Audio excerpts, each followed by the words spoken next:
So today we are going to start the new chapter, the friction. And before that, we have already finished the chapter of Newton's laws of motion. We know what is force, we know what is acceleration, and we know what is the meaning of net force or equilibrium, okay, and other related concepts. Okay, so this chapter friction comes after that. Whatever we have studied in previous chapter, that all knowledge will be utilized here in the understanding of this chapter. There is nothing new here. We will be dealing with the forces that act in the nature. In the previous chapter, we dealt with the things in ideal situations, but friction is a reality. It acts everywhere. Wherever there are surfaces in contact, there is friction. What is friction, how it acts, why it acts, and what are its effects its effect on motion, we will be studying in this chapter. Okay, so everybody must have observed that if you try to push something which is already on some surface, okay, like we have table or chair in our homes, and if the table is heavy, we apply some force on it, and if our force is small, the table does not move, and we go on increasing the force, but still the table does not move. Okay, if we further increase the force, and there comes a moment where the table starts moving. Okay, so what was that which was stopping the motion in the first place? Okay, because in the previous chapter, Newton's laws of motion, we have seen that if we have an object and we applied some force on it, what will happen? The object will move in the direction of applied force with some acceleration. Why it was happening? Because in the previous chapter, we were taking the surfaces to be frictionless. Surfaces to be frictionless surfaces, they were ideal surfaces. But in real, we have the surfaces which have some friction. Okay, like we have this surface and it is non-ideal surface, so it will offer some friction, and what happens is that if we apply the force, then there acts a force in the opposite direction which is opposing the motion, and because of this applied force, the body does not move when this force is applied. But what happens is, if we go on increasing this force, there comes a point when the object will start to move. What is happening here is, we are applying some force and there is a opposing force acting on the object. If we go on increasing this force and the box or this object still does not move, it means this force will be equal and opposite to the applied force. But there comes a point when we increase the force and the object starts moving, it means is that this friction force reaches its maximum value. Friction force increases as we apply the as we increase the applied force, but after a value, the friction force becomes constant and the object starts moving. This is the commonly observed phenomena. Okay, so how do we define the force? How do we define the force? How do we define the friction force?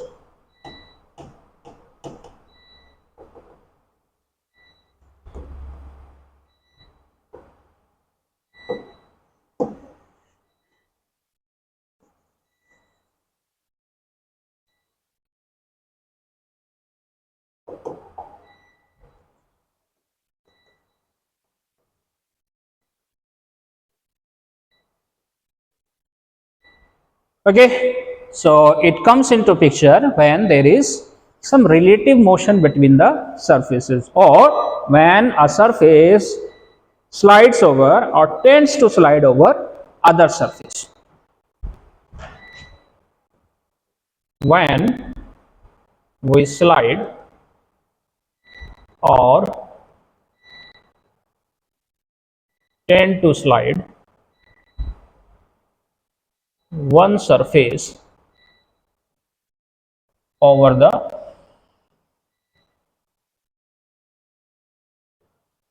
earth's other surface. When we slide or tend to slide one surface over the other surface, there acts a force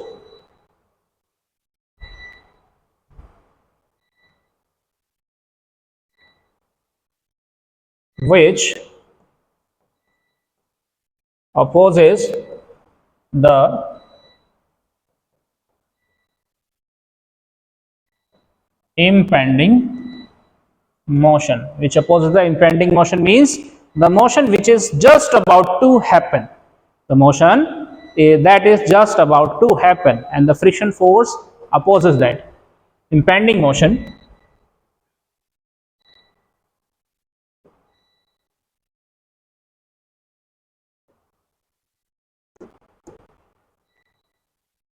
The direction of this force is always opposite to the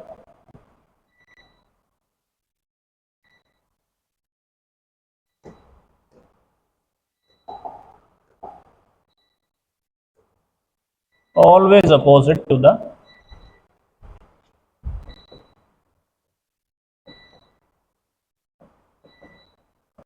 direction of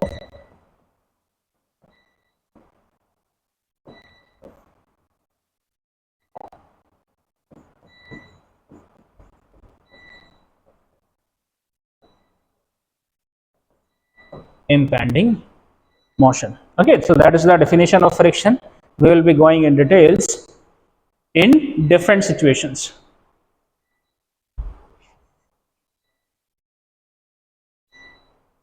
Okay, take for example, we have a body like this, and as long as there is no applied force on it, as long as there is no applied force on it, what are the forces acting on this body?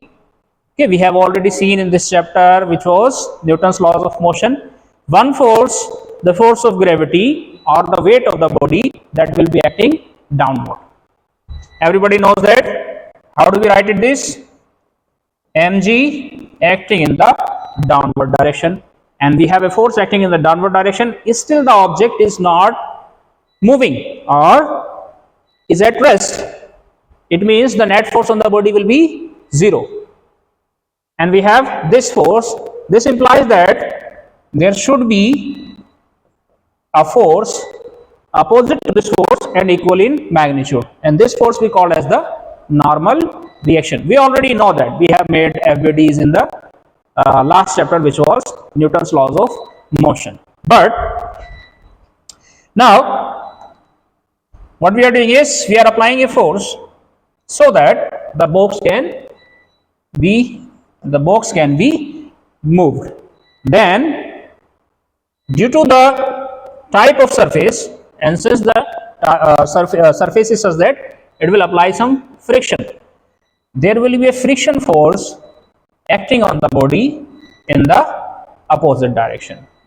This, for the applied force we use the symbol capital F, and for the friction force generally we use the the symbol small f. And we can see the direction of the friction force is opposite to the direction of applied force. Why? Because if motion is to happen, it will happen in the direction of applied force. And we can also see that if there is no applied force, there is no friction force. If there is no applied force, there is no friction force. Okay, assume for a moment that we have friction force but no applied force. Then what will happen? The body will move itself by itself in the left direction, which does not happen. What happens is we are applying a force and friction force develops between the surfaces such that the magnitude of friction force is always equal to the applied force. Till when? Till the motion starts. Okay, once the motion starts, We will be coming into that in a moment. Okay. Now we are saying that the friction force is acting between the surfaces. This force is coming from where? This force is coming from where? This force is coming from the interaction between the surfaces. We must be knowing that however smooth the surface, however smooth is the surface, at microscopic scale it will not be smooth. There will be some bumps on the surface. So if we have two bodies in contact, body 1, at the microscopic level their contact points will be looking like this. We have a contact here, here, here and here. Here the molecules of one body and the other body are in contact. So what will happen? The molecules of this body and this body, they are so close to each other that there will be some interaction between the molecules, and due to that interaction there develops a force. Okay, and as long as there is no force applied parallel to the surface like this, there is no friction. There is no friction, but we apply a force, then what will happen? There will be, okay, the body will tend to move towards right. What will happen? Then these bonds, whatever is happening here, these bonds will be tending to break, and what, due to the interaction they will oppose the breaking of these bonds, and due to that we have the phenomena of friction. If applied friction here, but we also know that once we apply the sufficient amount of force, what will happen? These bonds cannot resist, and what, these bonds break and the objects start moving, and the objects start moving.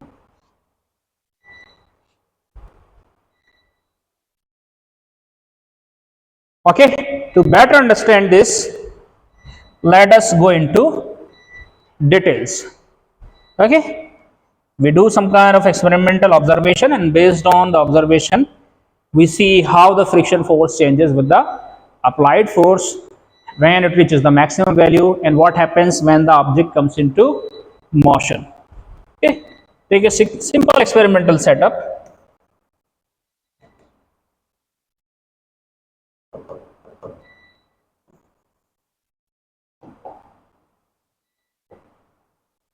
Like this, we have a surface which is not friction free, means surface have some kind of friction, and what we are doing is,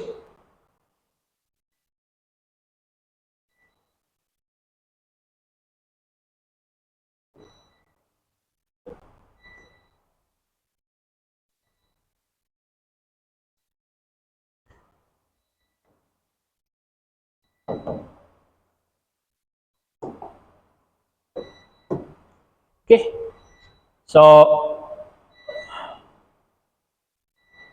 we have a kind of pot here in which we can put the masses. Initially there is no mass here, so there is no tension in the rope, and when there is no tension in the rope, there is no friction force acting on this object. What we will be doing here is, we will be increasing the mass in this pot, and when the mass increases, the tension in the rope increases, and the applied force on this object increases. And we will be seeing that at what point or at what amount of this hanging weight the object will start moving. Okay, the object will start moving.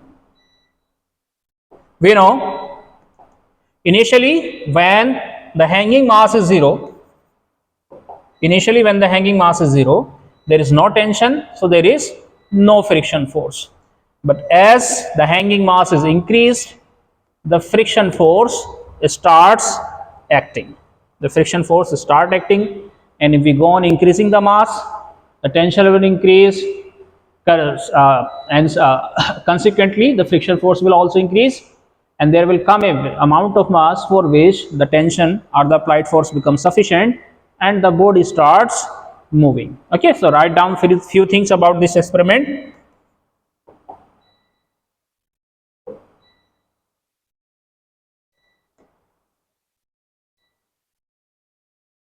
We have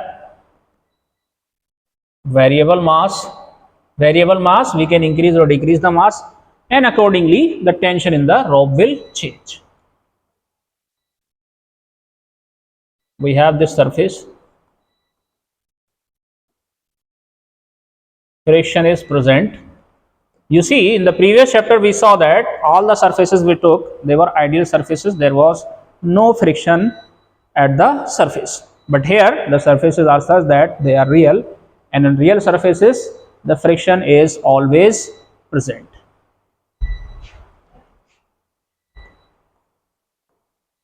When there is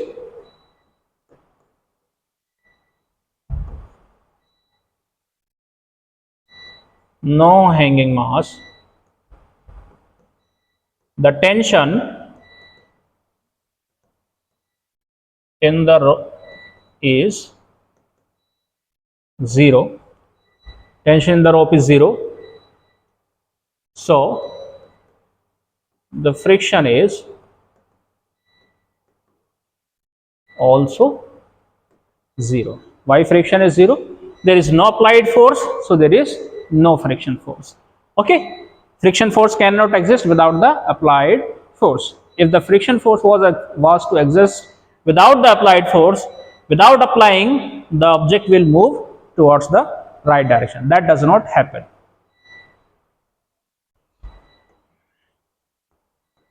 If we increase the mass,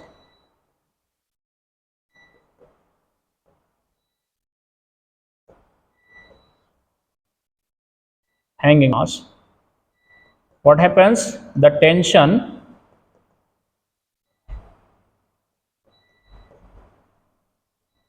increases, but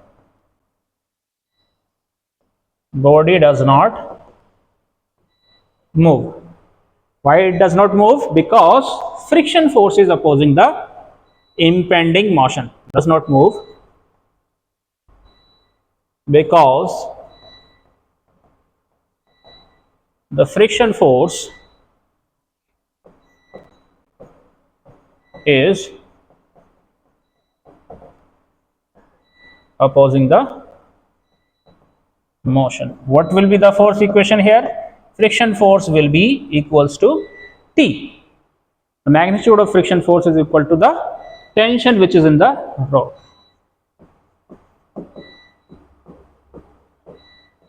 If we further increase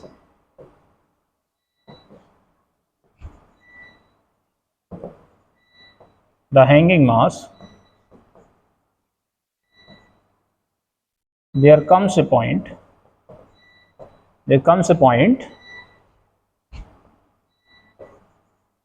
when the object starts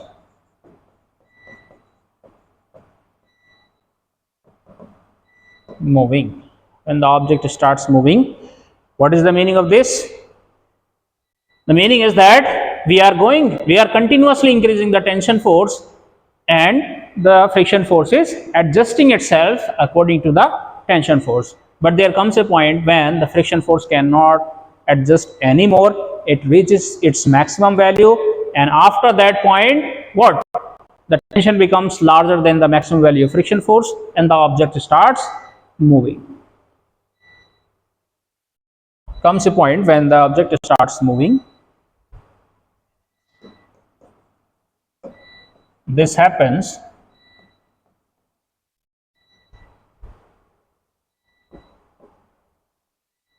because friction force has a maximum value, also called as limiting value. Okay, after that the body continues to move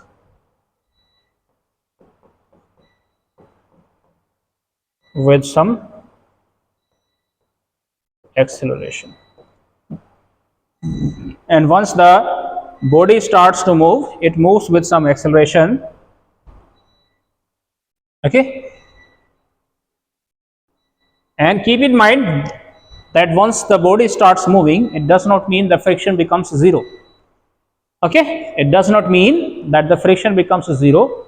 No, friction does not become zero. Friction always acts when two bodies are moving relative to two surfaces.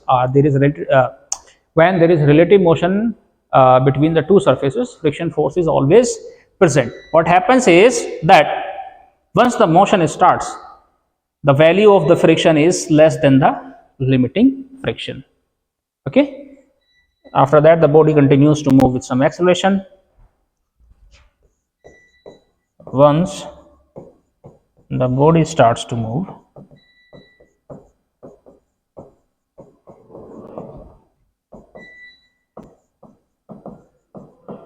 the friction force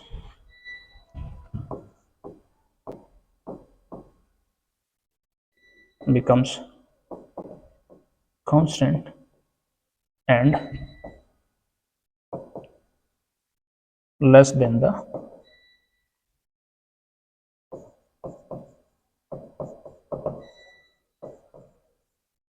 limiting value. Okay, it becomes somewhat less than the limiting value. Limiting value is what? The maximum value of friction that will be available. Okay, once the motion starts, the friction becomes less and the body continues to accelerate. Okay, let us understand this, whatever we have done here in the thought experiment, with the help of a graph. Okay,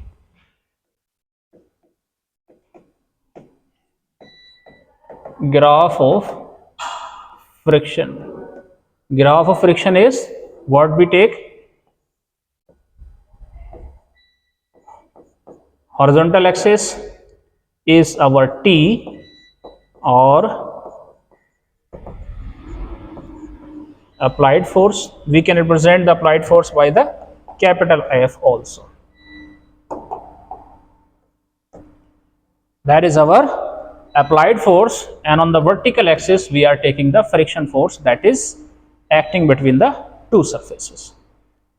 Okay, what we saw that when the applied force was zero, the friction force is also zero. We increase the applied force, the friction force is increasing accordingly. The friction force is increasing accordingly.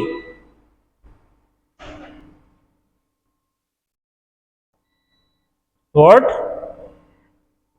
The value of friction force and applied force will be same. So we will getting this kind of graph.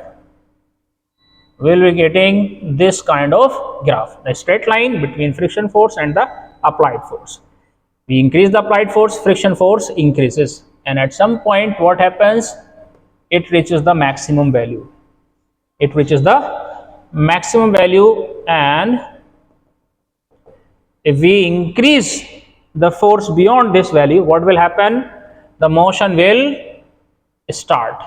The motion will start, and once the motion starts, the value of friction is less than the limiting friction. So this is our highest value of friction, which is also called as the limiting friction. And after that we increase the applied force. What will happen? The body will start moving, and once the body starts moving, the friction force becomes less than the maximum value of friction force, or less than the limiting value of friction force. Okay, so what we are getting is three important areas of interest in this graph, from here up to here, and here what is happening at here, and after that we have a continuous or the constant value of friction.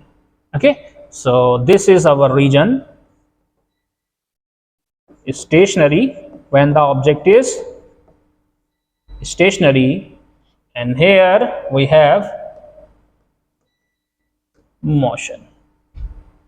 Okay, we are increasing the applied force, our friction force is increasing, friction force reaches a maximum value.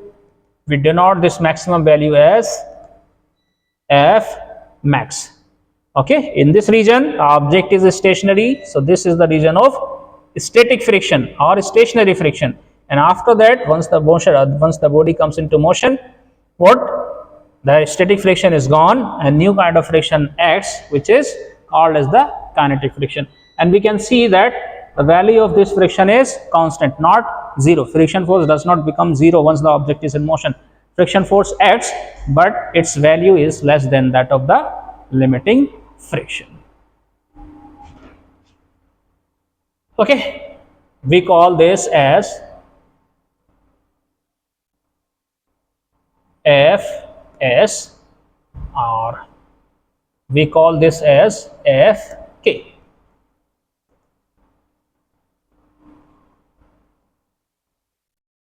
Kinetic friction. Fs is our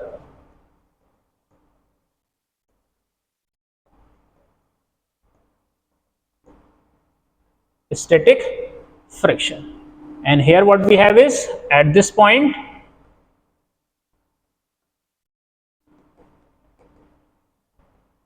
limiting friction. Okay, maximum value of the friction that is available between the two surfaces. And the understanding of this graph is very important. In fact, if you understand this graph, you understand the whole of this friction. Okay, we will be studying the graph in three parts: this region, kinetic region, and the limiting region.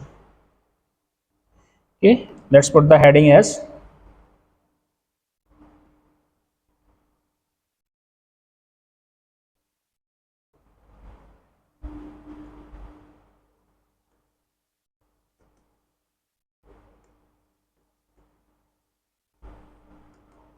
okay, what is the static friction? The value of friction,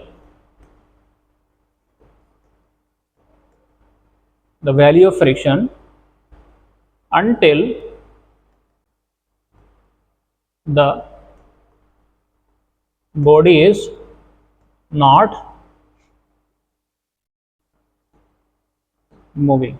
Until the body is not moving, we are applying the force and the body is still not moving. Why? Because there acts a static friction force opposite to the applied force, and its magnitude is equal to the applied force. The value of friction until the body is not moving.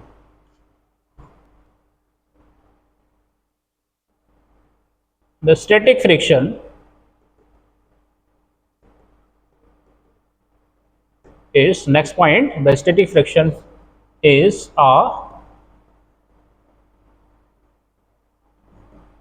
self-adjusting force. What is the meaning of self-adjusting force? The meaning of self-adjusting force is that the friction force depends upon the applied force. You increase the applied force, the friction force will adjust its value according to the applied force. Okay, it will be opposite and equal in magnitude. Friction force is a self-adjusting force. So for an applied force,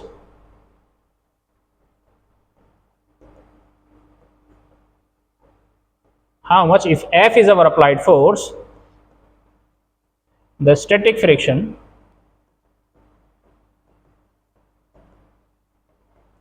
Fs will be capital F. The static friction in magnitude will be equal to the applied force.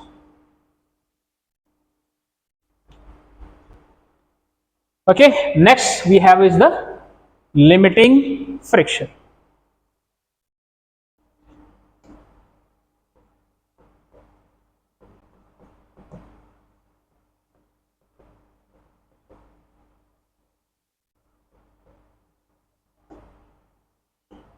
Okay, and not to mention that the direction of static friction will always be opposite to the direction of impending motion.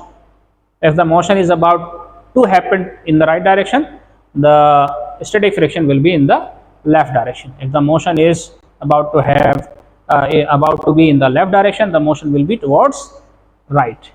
The friction will be towards right. Next we have is the limiting friction. So limiting friction is what? The maximum value of the static friction. If the applied force is increased,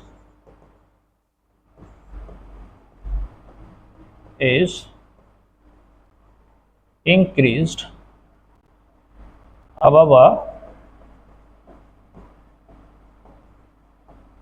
certain value where motion just starts. Motion just starts,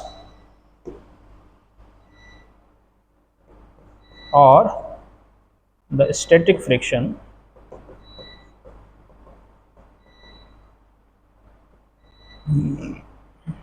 becomes maximum.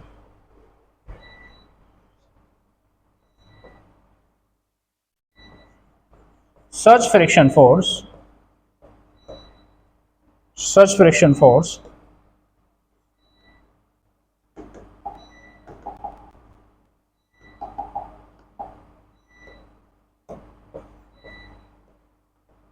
is called as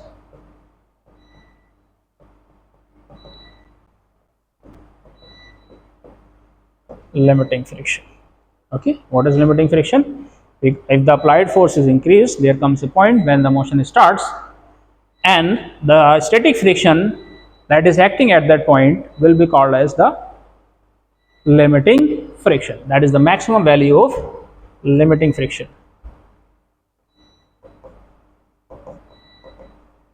Limiting friction is the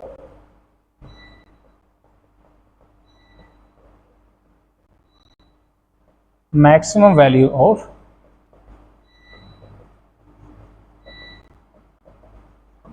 static friction. Okay, limiting friction is the maximum value of static friction, and we know the value of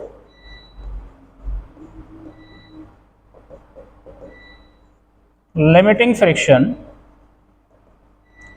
is directly proportional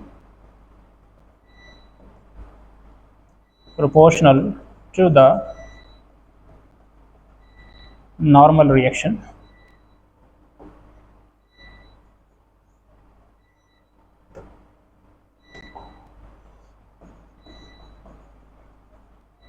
Normal reaction